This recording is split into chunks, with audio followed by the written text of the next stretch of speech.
Sono giovane e sono nato in un paese fortunato, delimitato da monti e da molteplici strapiombi. Li conosco meno a dito, sono giovane ardito, con piccozze e ramponi verso nuove direzioni. Salgo e scendo dalle cime, non disdegno le colline, verdi e bianche poi marroni, a seconda delle stagioni. Sono giovane e sono nato in un paese fortunato, vado a scuola in bicicletta e al rientro senza fretta.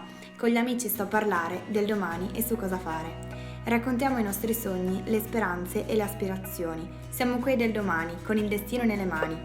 I nostri avi ci hanno donato grinta, dovere e caparbietà per far crescere la società. Sono giovane e sono nato in un paese fortunato. Il mio sballo è danzare, camminare e cavalcare. Lo faccio con la gioia nel viso, in questo piccolo angolo di paradiso. O Carmia, dolce terra mia, tu mi doni l'allegria, che le mie braccia si possono allungare per poterti tutta quanta abbracciare.